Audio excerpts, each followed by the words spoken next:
This comes from New Zealand. 3 men and a child had encountered an extraterrestrial alien, they claim.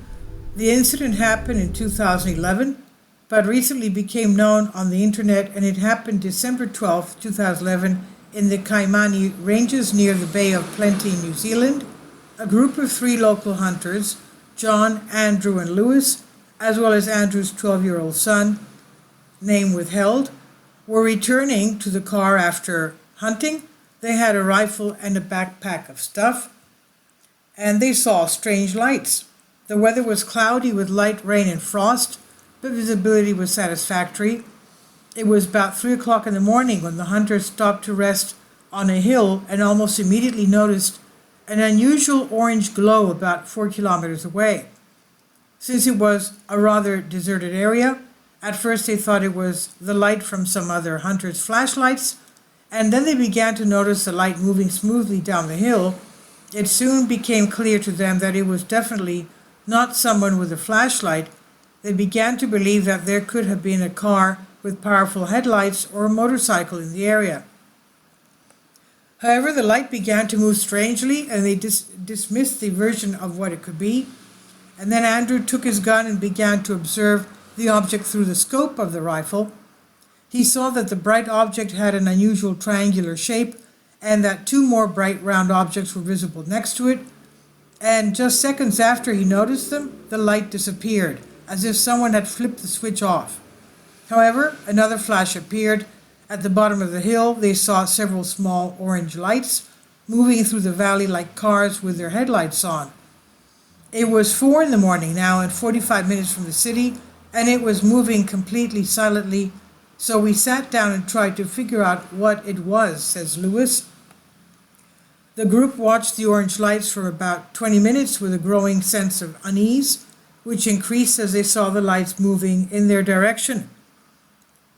At that moment, they noticed that everything around them became much darker, as if all the stars had gone out.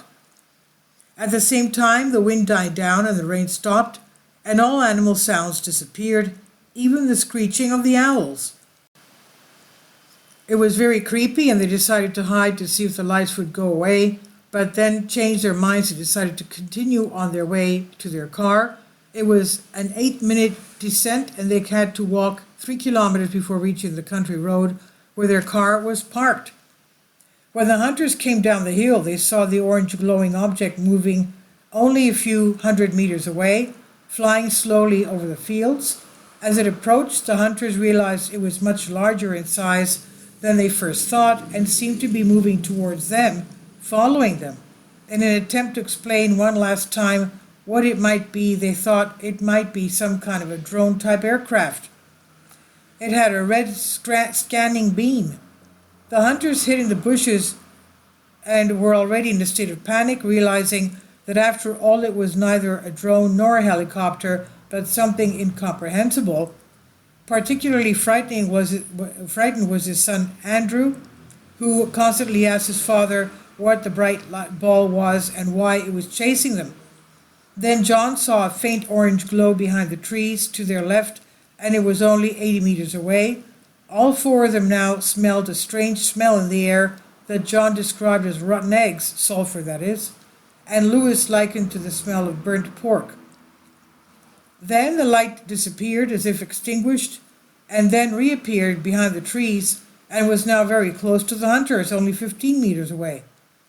The light was so bright that it illuminated the trees and the path. John was startled to see a bright red U-shaped streak of light moving through the trees in front of the orange glow.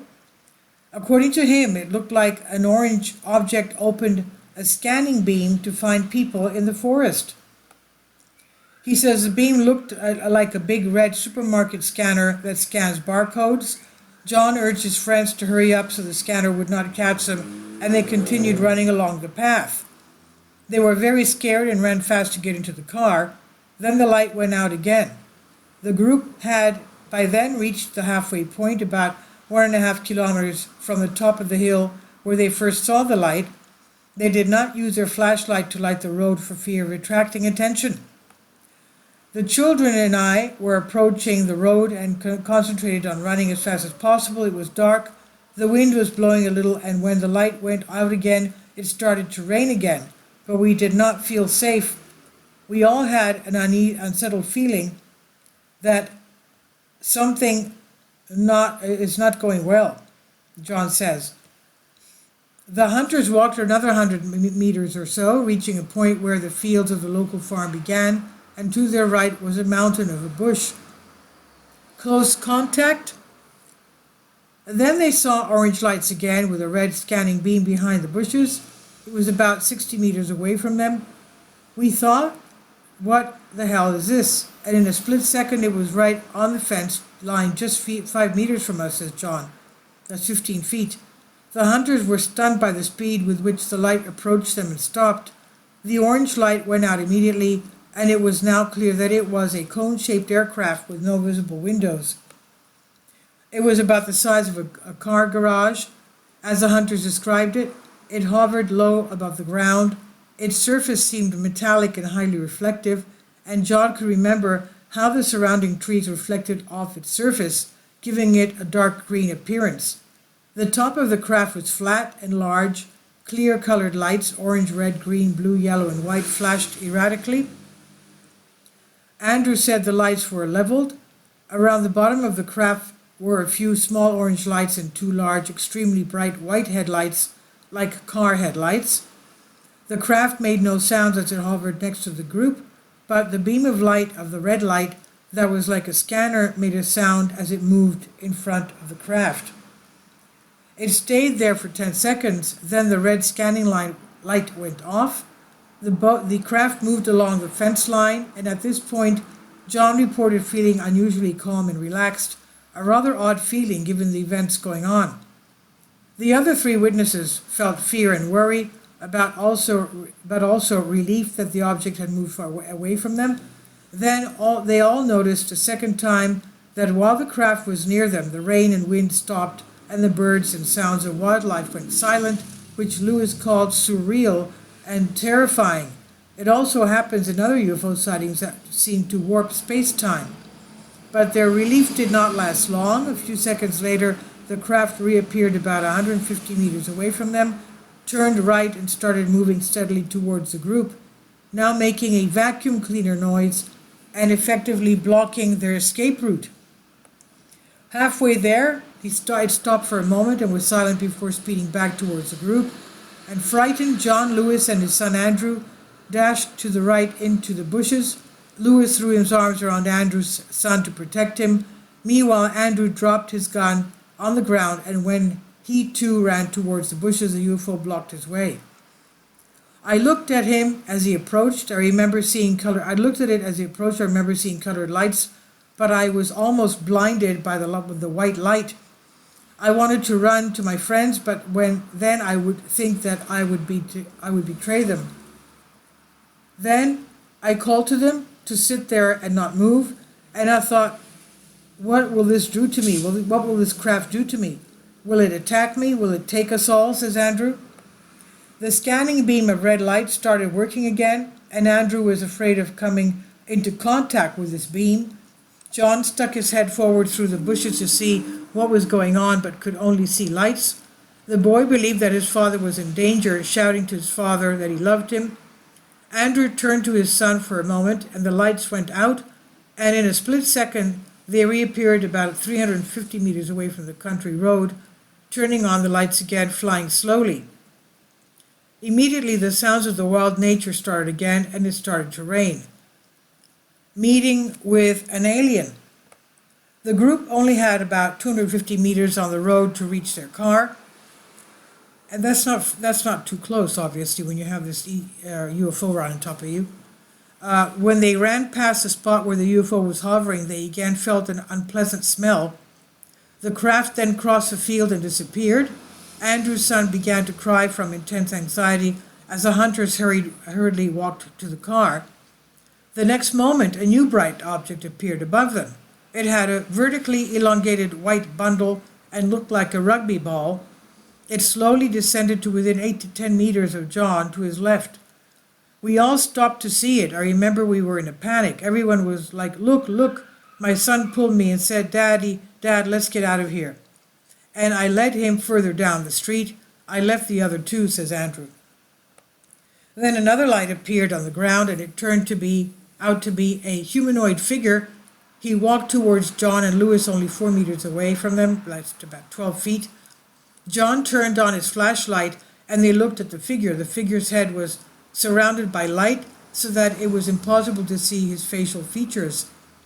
The figure appeared to be unclothed, with pale greenish-white skin, speckled with grays, and thick, like masses of blood vessels. The torso was clearly visible from the level of the abdomen upwards, as its lower body and legs were hidden by low bushes. The creature began to move its upper body and head from side to side and up and down, probably trying to find the humans. Lewis stood still, afraid of drawing attention to the creature, but John climbed over the fence to get a better look. Frightened, Lewis pushed John back, and they ran down the street behind the others. On the way, John stopped and shone his flashlight back at the fence, and the entity was still standing there looking in their direction. When the team approached the car, they again shone a flashlight in the direction of the fence. The entity was no longer visible.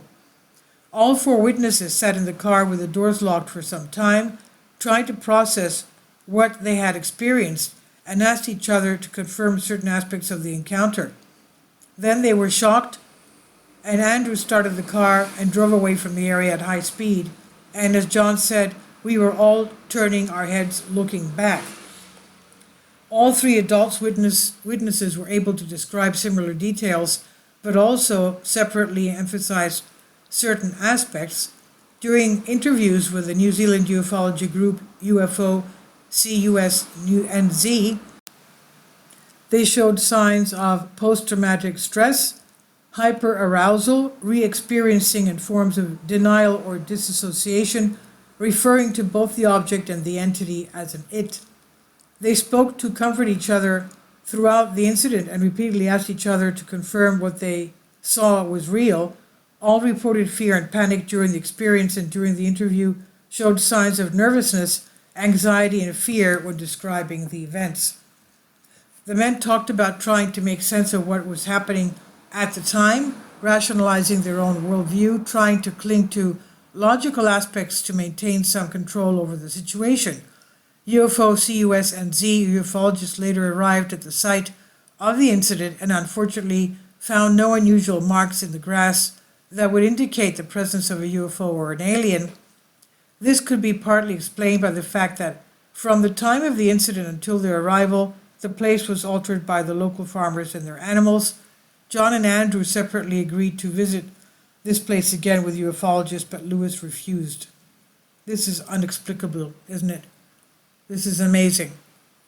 We know that UFOs and extraterrestrials basically appear in areas that are of very low population or very wild or rural areas, and this is probably how they came across this team of hunters, and the young boy came across this craft and the humanoid and had this experience of a close encounter with it.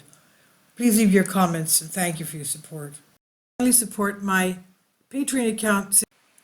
The daily posts are 5 videos daily, and they are totally different from what I have on my YouTube channel. Thank you so much for your support and that you find all my content so interesting. You'll find the Patreon account details in the description box below.